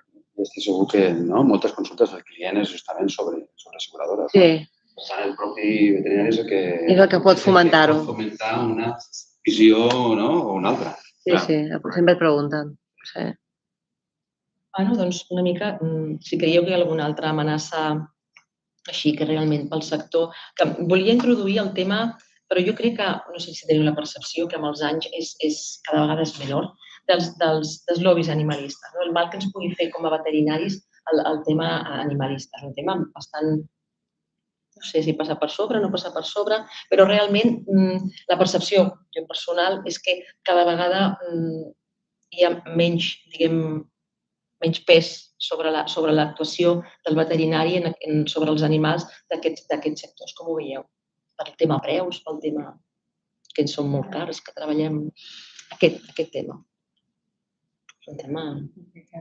Bueno, depèn de què entenem per animalista, no? És a dir, clar, jo ho veig com una oportunitat, no? És a dir, vist des de que, crec que sortirà, no? Com a oportunitat, el pes que té la mascota, no? Doncs, de suport emocional, això et converteix en animalista, no? L'altra cosa és els grups de drets dels animals que és un lobby potent que està vinculat a canvis legislatius, perquè és un lobby que fa canvis en la legislació, però en el fons ha de ser també un aliat, hem de convertir-lo com a sector professional que vetlla per la salut dels animals. D'alguna forma també hauríem de veure aquesta oportunitat d'anar plegats amb moltes circumstàncies. Jo trobo com una oportunitat que ens costa moltes vegades, però que hauria de ser. Perfecte. Com ho veieu? No trobeu que hi hagi... No, és que no, exacte. O sigui, el lobby animalista en quin sentit? Perquè que es valori més... No, la percepció aquesta del tema preus, no? De que el veterinari treballa per amor als animals i no... Hi va haver aquesta percepció de que quan venen a negociar preus d'esterilitzacions a clíniques veterinàries i ens diuen és que el veí de la carrera sobre m'ho fa a meitat de preu. Aquí el que s'ha de fer valorar és la manera de treballar cadascú. Jo sempre els dic, mira, jo si voleu us ensenyo com ho fem i a partir d'aquí ets lliure, evidentment, d'anar on vulguis. El que no pots és entrar en una guerra. A mi quan em diuen, escolta, allà m'ho fa més barat. Evidentment, si tu et compensen allà, vés allà. O sigui, jo entrar en un preu de regateig amb els clients és que és una cosa que no... Diferent és que tu diguis, col·laboro amb una gent que cuida gats i que... I en aquesta gent tu com a particular les ajudes. Sí, però com molt particular la senyora, no una associació, jo molt personal ho faig, perquè si no també és un abús que fan. I al final, exacte, és educar-los, també dir, escolta, nosaltres som més a favor dels animals, o sigui, som una professió que es dedica a això, però aquí hi ha tot un seguit de coses que han de passar perquè això pugui mantenir-se, no? De fet, el que són associacions fer preus específics per protectors, això és com, jo m'ho prenc com la part de responsabilitat social corporativa de l'empresa. Entenem que una de les nostres parts és aquesta i de fet col·laborem. Però molt controlada, sí. Però entenem, segons l'estructura pots ampliar-ho. Això mateix. Una clínica petita doncs podrà agafar una o dues, una clínica més gran no es pots fer perquè al final sí que són preus molt baixos, però que es cobreixen molt i a més hi ha una part de finançament perquè et paguen pel poden, però tu prens com aquesta part de aquí no vaig a fer negoci, no? És la meva part de responsabilitat social corporativa. Llavors, potser el que hem de fer també, com és comunicar més, que estem fent aquesta labor de dir, escolta, això existeix, però s'ha de tenir, com deies, controlat, no? I una part d'educació també, amb tots aquests lobbies, de dir, escolteu, si volem que realment hi hagi una bona medicina, doncs això té uns costos. Correcte. Era per veure una mica, perquè és cert que jo crec que les estructures grans potser no patim tant aquest volteig no de consultes, de demanar preus i que en centres petits és molt freqüent. O sigui, en llocs on hi ha un volum gran de centres petits, hi ha això, no? Anar picotejant aquí, faig aquest preu. Això jo crec que es perjudica en general. Clar, però això són els propis veterinaris que haurien de fer associacionisme i no fer competència deslleial, que és que raó que passa, no? El del costat posa la visita a 35, jo a 32. No, això és el que moltes vegades passa i que no hauria de ser. No, però ens estimem poc, o sigui... Sí, exacte. Són corporativistes. Sí. Falta aquest sentit de... Jo no sé que ha millorat amb els anys, O sigui, abans és com que sempre criticàvem els altres i un cas que t'ha vingut. Jo crec que ara això no passa. O sigui, jo crec que ens respectem més. Em dóna la sensació, I, de fet, els corporatis també han canviat aquest concepte. D'alguna forma... Ara hi ha uns altres, no? Uns altres, no és la consulta del costat. Sí. No sé, també d'acord que amb els anys això ha canviat. Ha canviat. O potser també som més madurs nosaltres i ho mirem d'una altra manera. Jo crec que el mercat ens ha portat cap aquí, també. Vull dir, el que dèiem abans també que parlàvem de derivar un cas. Quan vaig començar a treballar als anys 80, era impensable. O sigui, és que com puc deixar escapar el meu client, no? Evidentment, això a dia d'avui és el passat, molt passat. Vull dir que potser la gent que ens escolta, que són joves, diuen que diu aquesta. És veritat, era impensable derivar a un hospital o a l'hospital de la facultat o a un hospital gran. I ara això ja ho tenim, crec que superat. És una cosa que ens podem posar medalla. Bueno, quant a fortaleses, passem ja a coses més... I el tema dels medicaments? Sí. Parlarem o d'aquella llei de no poder vendre medicaments i això? Això és un tema exacte. A nivell de centres petits són bastant... Bueno, centres petits i centres... Els hospitals potser no sé el pes que té la cessió de medicaments al client. És cert que amb els centres petits jo crec que és molt elevada. I no parlo sense números, però tu que em coneixes, o sigui, aquesta, comparat amb altres països d'Europa, on la venda de medicaments és legal, que nosaltres no podem fer-ho, què representa? És una debilitat, més que una amenaça, potser ho hauria d'haver posat amb les debilitats. Bueno, sí, té un impacte quan mires el compte de resultats d'una clínica. Els centres petits depenen més, en general, de la venda de producte i els medicaments també. El món del medicament també, clar, hi ha medicament i medicament, no? Hi ha tot el que és de prescripció i hi ha tot el tema més, per exemple, tipus antiparasitaris, que també hi ha uns de prescripció, però hi ha molt OTC. El que és més proper a la botiga, entre cometes, diguem-ne, això en centre petit sempre ha pesat més. I, en canvi, en hospital, a mesura que te'n vas anar cap a hospital més gran o ja acabes amb hospital de referència, pesa menys. Sí que és veritat que té un impacte, no? És un tema complex, o sigui, a més de la justícia o injustícia, o si té sentit o no lògic, que segur que el té, també hi ha una qüestió aquí de... A veure, això, per exemple, quan... Jo me'n recordo que la primera vegada que vaig anar a Latinoamèrica i vaig veure clíniques, vaig quedar una mica espantat perquè veia que quasi eren negocis de venda de producte i que havia per allà un veterinari amb una bata que passava pels passadissos i anava recomanant productes i de tant en quant tenien la consulta al fons i la gent anava a comprar amb el gos i feien alguna cosa. I dius, hosti, això no volem anar cap aquí, no? Llavors, volem el contrari, volem que el medicament i el producte sigui algú que està per allà, que completa, que combina el servei, però que l'empresa no depengui d'això. Però és veritat que jo entenc que hi ha una ferida oberta amb això del medicament i la gent està amb mosca, no? Li costa entendre perquè no sé quina és la solució. Sé que es diu molt això que Europa, que som una excepció. No sé si hi ha 3-4 països que passa això. Pocs, realment pocs.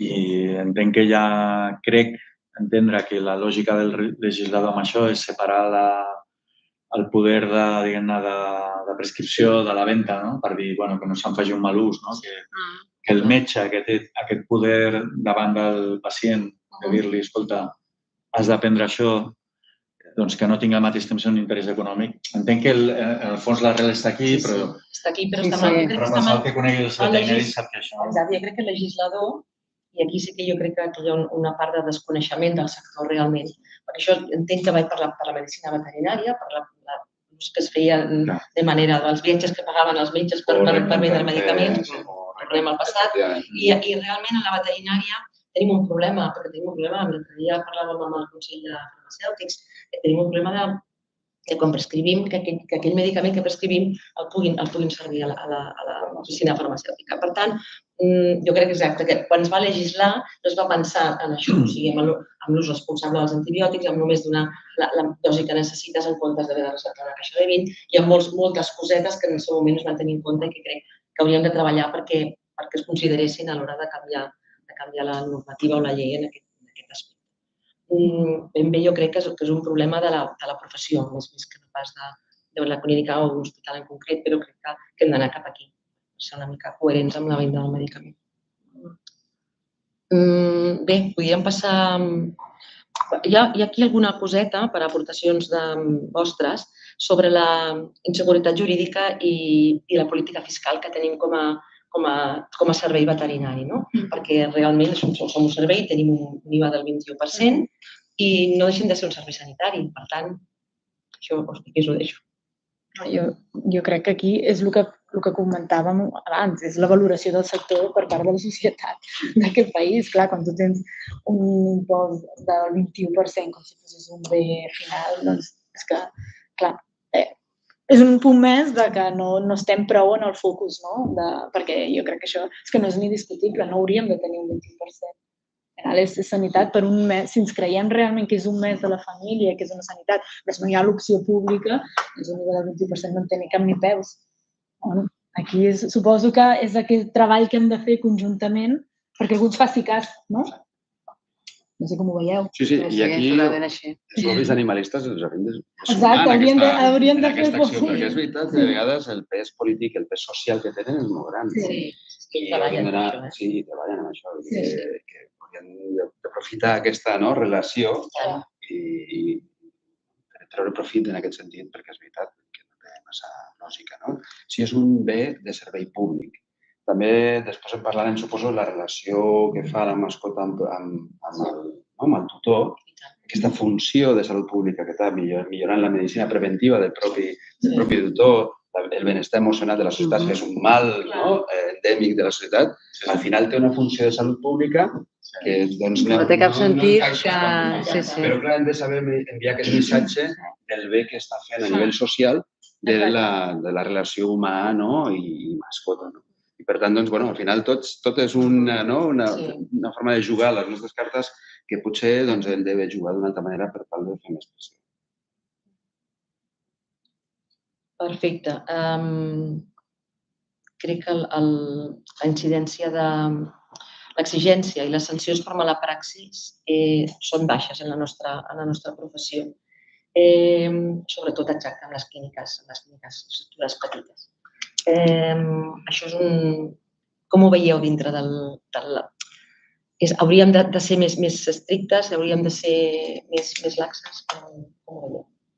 Jo crec que això ha anat canviant també amb els anys, però sí que encara a dia d'avui jo crec que existeixen. A vegades fiquem el focus molt a les empreses més grans, no? Per part de diferents col·legis o per part de la gent, però jo crec que a dia d'avui ens hem trobat encara empresa petita que abans segur que passava molt més, que hi ha gent potser ni que no està col·legiada, ni que no està fent una feina, ni que potser per aquest afany que cada cop hi és menys de m'ho quedo jo i ho faig com puc, però m'ho faig perquè el client amb l'empresa aquesta, doncs, el que deia el Pere, el 50% aquest més d'autoempleu, que al final, si aquell animal no tracta i se'n va a un altre lloc, perdrà aquella facturació, doncs encara veus casos, no? I ho deveu veure molt també, de coses que s'han fet com pot ser, no? Que estiguem a aquest punt encara, clar, però quin és l'alternativa? Quin no passa res.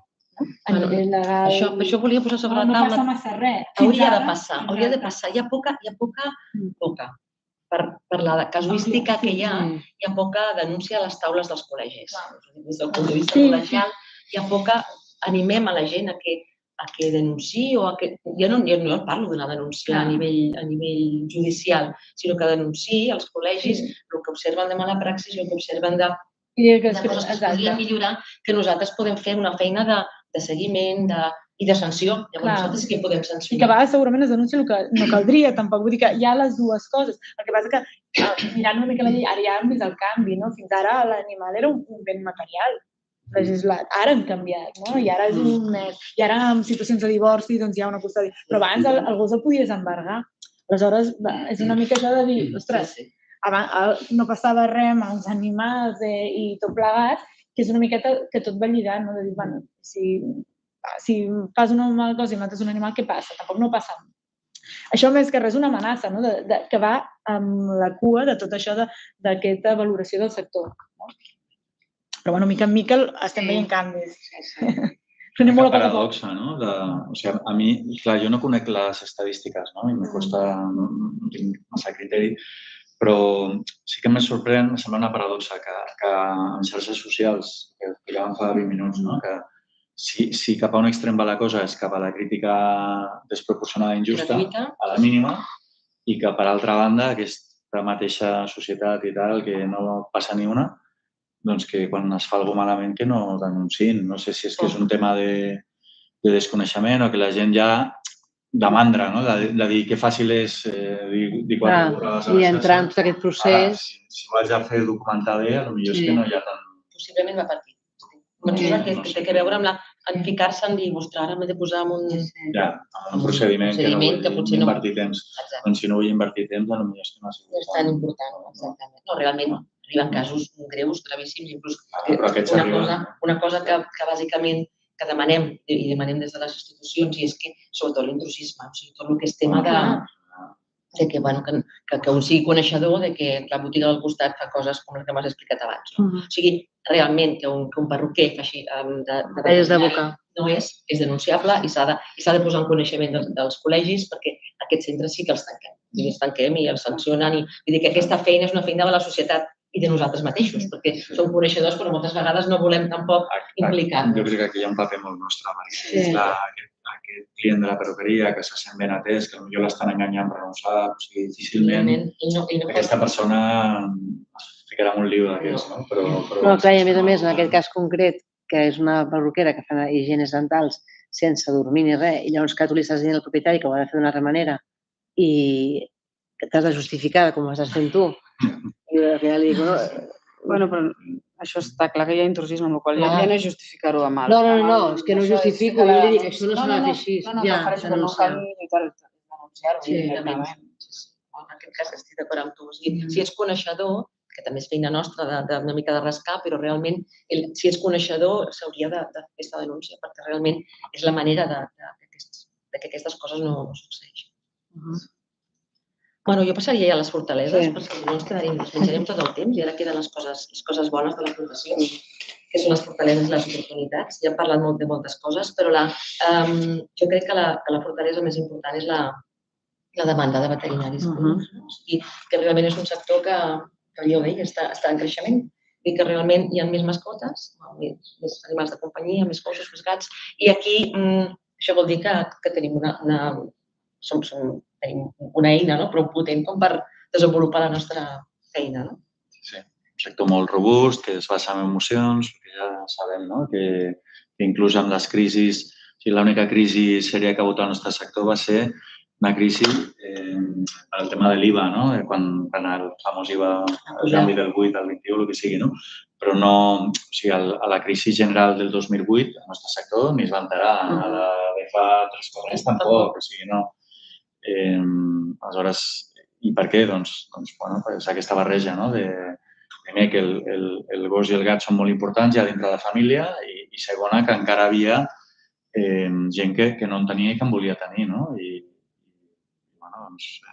tot això va a favor i no és casual que els grups aquests inversors hagin entrat en això i ara és un sector que es parla de premsa econòmica, que abans no se'n parlava mai i tot això és bo, és una sort estar en un sector així. Això és una superfortalesa. Com ho veieu vosaltres, evidentment, des dels grans hospitals que cada vegada treballeu més i que veieu més que la gent fa el que pot pel seu animal, la percepció que teniu és aquesta. Sí, totalment. Cada vegada tenim més feina, venen més nombre de pacients i és això, i el tiquet mig puja, o sigui, el que es gasten, el que estan disposats a fer és cada vegada més. Però sobretot és el nombre de visites que arriben a venir, que van creixent any rere any. Sí. Tenim molta més feina. I a més, pel Covid hi va haver un boom, a diferència d'altres sectors, que hi va haver un boom de gent que agafava en els crèdits nous o galls nous, això ho vam notar molt. Això hi ha números aquí. A la IAC tenim... L'any rècord va ser l'any de la pandèmia, vull dir que sí que és cert que hi va haver aquesta necessitat de dir estic sola a casa i vull algú amb qui compartir el meu temps. I al final jo crec que la gent també estava més amb l'animal, per tant... Veia més coses. Exacte, veia més coses. Sí, també. El veterinari no estava tancat i aleshores... I no gastaven en altres coses. Exacte, al final... Aquestes possibilitats, sí, van ser uns anys molt bons.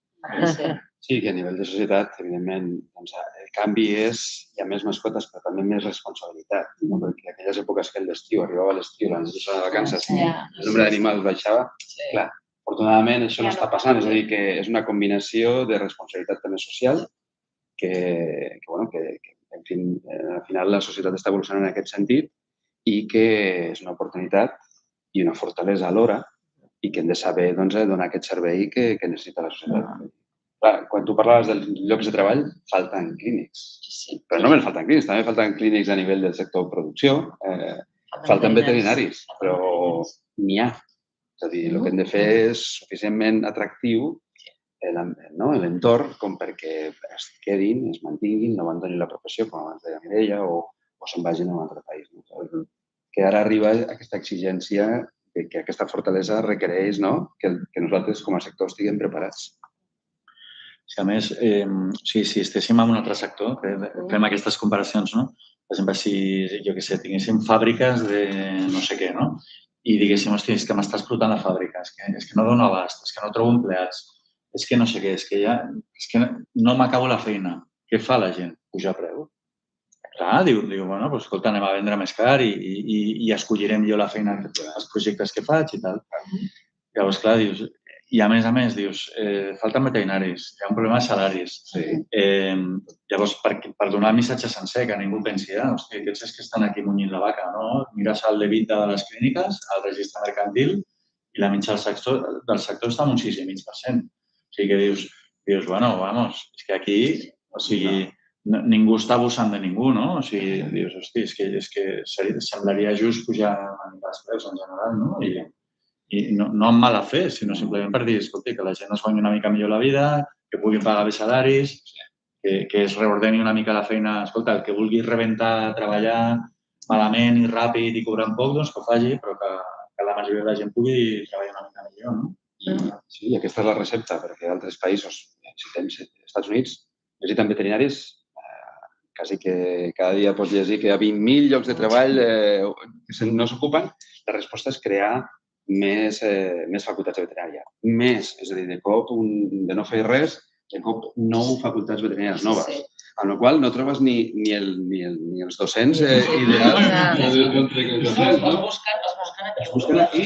Però, clar, no és la resposta adequada. La resposta adequada no és que faltin personal format, sinó que és el sector que s'adapti a nivell de salaris adequats, apropiats, no formar més, perquè al final potser sí que als Estats Units trobarem una crisi de sobrecreació de veterinaris a nivell de país, perquè està responent d'una forma, al meu entendre, vull dir, no adequada i que s'ha de millorar el sector.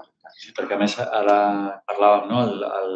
Aquesta setmana a Madrid van fer una presentació d'EMPAC, d'unes dades sectorials, hi havia gent dels col·legis i de les facultats i deien no, és que el 60% de la gent que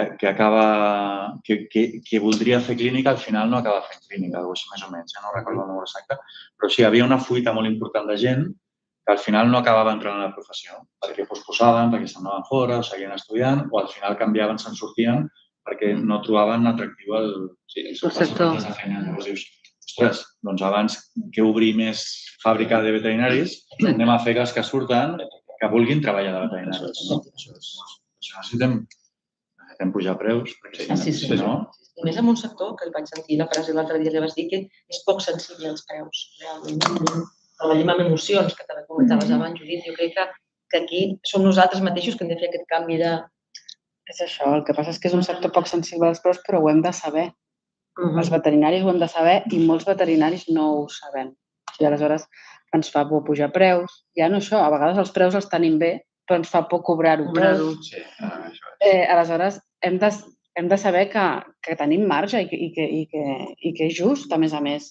Vull dir, és el que dius, no? El preu de la consulta mitja, com el tenim? Sí, 34, 35. Quin professional et cobra 30? Sí, exacte. I la gent sap que si va a un fisio o un osteòpata, no sé què, li cascaran 70, 80, 90 euros i ningú protesta, no? I aquí, a veure, al final la gent, el 70% de la gent va una o dues vegades l'any al veterinari.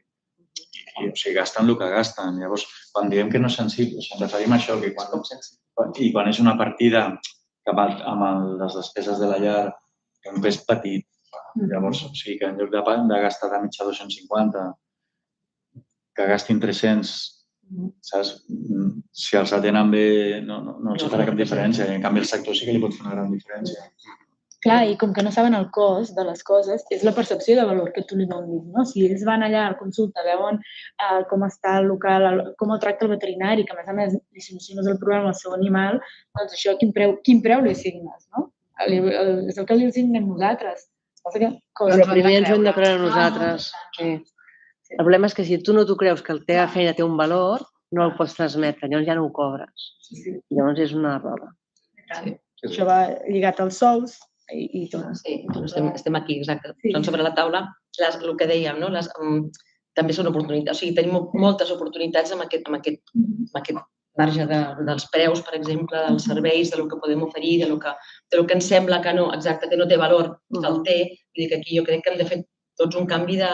No sé com s'hauria de fer, si fer-ho ja des de bon començament, inclús quan estem a la facultat i parlem de gestió. Senyors, tenim un valor i els hem d'empoderar, hem de pensar que això és així, que tenim amb les nostres oportunitats, també tenim l'eina de defensar el nostre paper amb la salut pública, reivindicar el que digues del 21%, de dir, escolta'm, nosaltres som sanitaris, aquí tenim un pes important, sí que ens penalitza el fet de ser un servei privat, però tot i així la finalitat és la mateixa, és curar, és estar pel bé dels animals, pel benestar. I aquí té un pes important, com bé deies, les generacions noves són més pragmàtiques. Tindríem abans fragilitat més emocional, però són molt pragmàtics. Per entendre el valor que tenen, jo crec que és més fàcil canviar des de les noves generacions que no canviar des de dalt, no? I, per tant, la funció que tenim ara amb els nous veterinaris jo crec que és important. Canviar dinàmiques. Bueno, en el tema oportunitats potser també hauríem, ja hem parlat del tema que l'animal és considerat un més de la família, que el tema del reconeixement també l'hem tocat. Hi ha un tema a afegir, com ens pot afectar a nosaltres com a sector a nivell d'oportunitat el tema de la intel·ligència artificial, per exemple, que ara es toquen tots els sectors de l'empresariat. Llavors nosaltres com ho veieu? Com pot ser el futur en aquest aspecte? És complicat, no? Inimaginable. Jo crec que, a part de que tots els sectors hi és una oportunitat gran que hi ha. Doncs, des del punt de vista de gestió, en Pere pot parlar més de com pot ajudar-te a fer una funció més completa, més uniforme, més homogènia amb l'ajut de l'intel·ligència artificial. Per la part del diagnòstic, ajudar-te al diagnòstic per imatge, o fins i tot aquest molt del veterinari jove que surt la primera vegada al món professional té una manca de confiança en si mateix, no? És a dir, el suport que et pot donar, dius, mira, l'analítica m'ha donat aquests valors, no? Què pot tenir? Què pot tenir? M'ajuda una mica... Home, és un gran suport, no? És un gran ajut que, des del punt de vista de confiança... És una realitat nostra, estar sols davant d'un diagnòstic d'una vegada i què fas, no? I això és... Però saber-ho fer servir, no sé, per mi és desconeixement total, això. I tant, i no crec que trigui gaire arribar, vull dir que sí que tot aquest tema està desenvolupant ja, amb humana, que nosaltres tenim... Sí, anem a la mà i... A veure, de moment el que ha fet aquesta explosió, que és aquests models semblants al ChatGPT, les transformes que diuen, en el que són molt bons és en un parell de coses, que és reconeixement d'imatge i textos, anàlisi de textos. Després hi ha moltes altres coses, però aquestes dos són especialment bons. I llavors, clar, la imatge, tot el que sigui interpretació d'imatges, que a més és una disciplina que falten especialistes, que costa molt, doncs aquí sembla que jugarà un paper ràpidament I el tema de textos també, que en medicina humana i en veterinària també hi ha molt, les històries clíniques, Informes, no? informes, tot això, segurament, i amb altres coses ho anirem veient poc a poc. No sé, jo vull pensar que jo crec que tot això està una mica sobredimensionat, o sigui que s'espera una mica massa i del que acabarà sent. I amb el tracte personal crec que això no... Vull pensar que no hi haurà partit, o sigui que la relació personal sempre serà superior i com que estem en un sector tan basat en això... Jo crec que serà més com una eina de suport. Exacte, jo no, per això he posat oportunitats. Per nosaltres no ens ha de ser una amenaça. Jo penso com el Pere, que és tan de contacte, tan emocional, tan de transmetre tant amb... Molt malament ho hem de fer. Quan les màquines sàpiguen transmetre com nosaltres ja estem... Inclús però per ajudar a fer el temps més eficient del veterinari, inclús amb el laboratori també, ja hi ha màquines també morfològiques que ho fan tot, no? Llavors això és, tot aquest temps que abans es perdia, aquesta incertesa que tenim, això què és i tal, guanyes temps per poder dedicar a fer una altra cosa. És complementari, clar, parlar amb el client i al final els temes hi hauràs de transmetre igual, perquè no l'enviaràs i ho interpretarà el client, no? Per tant, jo ho veig com una oportunitat també d'ajudar una eina més. A veure, el xat GPT va molt bé, però li preguntes i a vegades, ostres, és impressionant. Realment. Però bueno, ho has de fer, vull dir que tampoc... Sí, podríem haver preguntat amenaces, fortalesa, directament des de... Fes un dapo. És bona aquesta. Ara mira, Això tengo una nova. jo crec que hem fet un molt bon resum de el que és la... Bueno, és molt bona aquesta. Jo crec que hem fet una bona visió, un bon esquema del que és la veterinària, la clínica veterinària avui.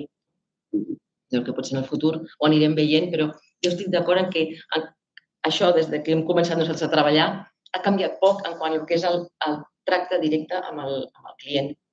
El pacient és el pacient, ja el sabem tots, però realment la importància de que el propietari o el tutor sigui conscient de que s'està donant el millor servei sanitari al seu animal.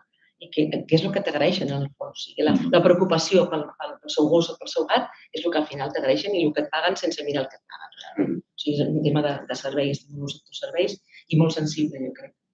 Almenys la sensació és aquesta. Bé, en quant al resum final o esquema final que volíem fer, crec que hem tocat pràcticament tots els temes, no ens hem deixat absolutament res. Ens hem deixat un, en aquesta taula, jo crec que és la feminització del sector. A la facultat ja ho tens més que absolutíssim. I creieu que hi ha alguna raó? Bueno, la raó principal és la forma de selecció dels estudiants de veterinària, que el requeriment és una nota molt alta i, per la norma, la dedicació a l'estudi, l'organització, l'organització del temps, i això fa que és un concepte que afavoreix, en aquest cas, el gènere femení, i jo no ho trobaria com una amenaça, sinó al revés, una fortalesa i al final una oportunitat també que hi ha, cap problema. Sé que altres països fan una quota mínima de gènere masculí a l'hora de seleccionar els alumnes que entren. Però a Holanda es fa, als Estats Units alguns sectors també, i llavors es fa, igual que es fan per igualtat, no? I al revés, és al revés. Sí, per exemple. Home, però al revés té sentit, no? Però aquest no li veig el sentit. Bueno, vull dir que n'hi ha, així com n'hi ha, jo no crec que sigui. No sé quina és la filosofia darrere d'això. La filosofia, per exemple, jo sí que tinc coneixement a nivell dels Estats Units, és que primer es fa són tots candidats excel·lents, però primer es seleccionen per evitar discriminació racial, per exemple, en molts estats dels Estats Units, primer es fa una observació, una quota racial i de gènere masculí. I això és una opció que, evidentment, aquí no farem, ni tampoc té sentit, i llavors, crec que és un tema com de diversitat, o de dir, anem a evitar que desaparegui la figura de l'home veterinari. Sí. I a Holanda, precisament, també es fa. Vull dir que és molt important, no? Però, bueno, és equilibrar, no? El gènere, perquè pot ser una opció estratègica en algun estat o en algun país, però de moment no. Nosaltres ara estem 78, més o menys, femení. M'ha generat curiositat quan has comentat això. No sé, crec que no hem parlat mai. Llavors, a les privades, saps si que entenc que la nota de tall és més baixa? Llavors, la proporció de gènere també segueix 80-20 o està com més igualada? Tenim els resultats per gènere de graduats, anualment, i es pot analitzar. Pensa que també a algunes privades el nombre de graduats és molt elevat. A les públiques tenim una limitació, no? Perquè nosaltres no arribem a 100 o 100 i pocs, la major part de públiques estan en torn a 100, la Complutense té una mica més perquè tenen instal·lacions més grans, però, per exemple, una privada pot estar tenint 300.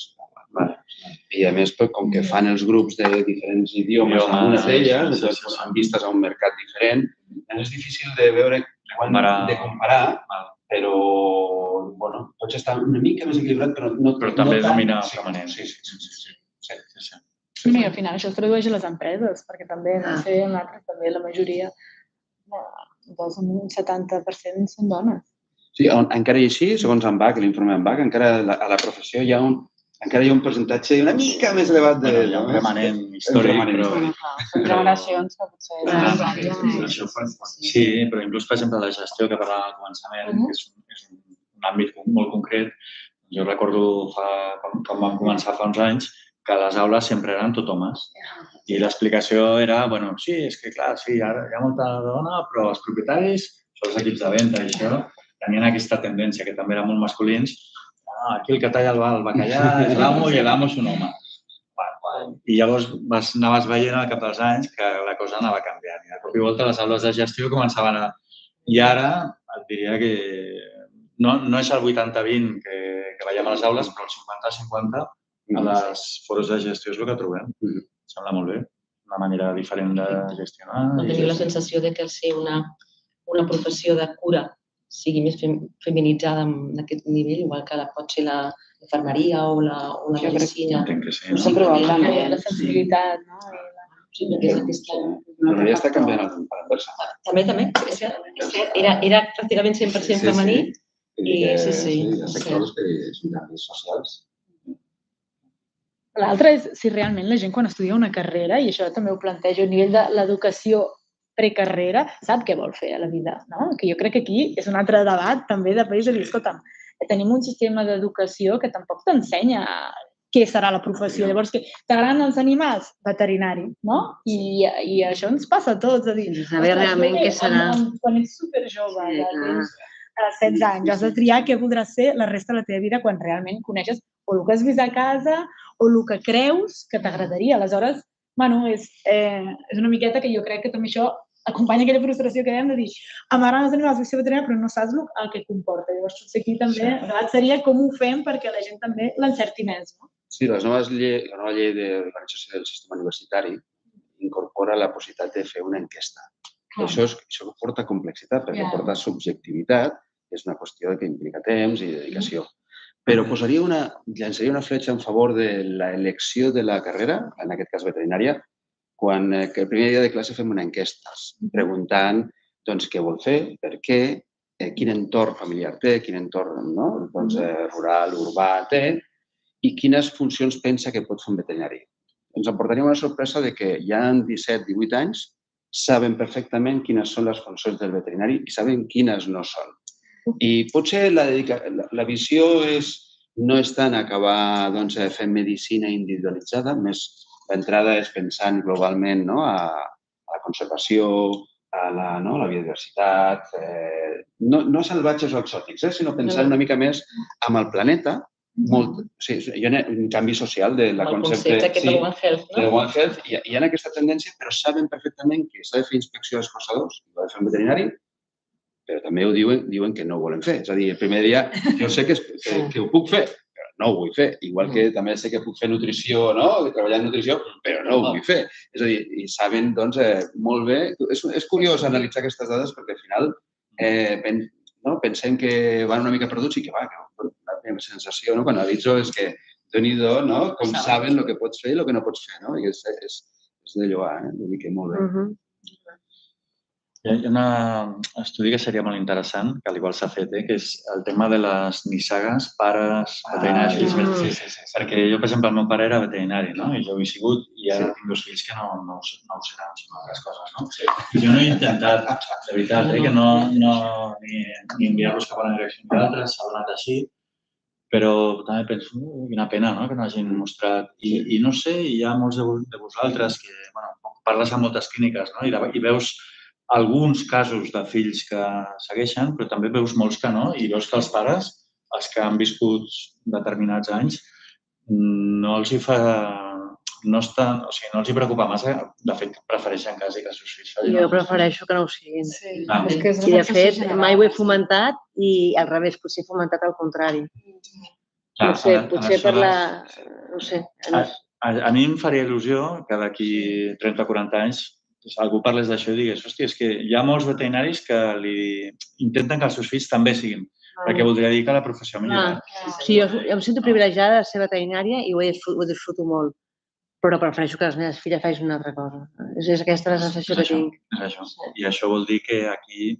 Perquè és molt demandant aquesta feina. Llavors, que totes les feines són demandants segurament, però aquesta que és la que conec és molt demandant i llavors...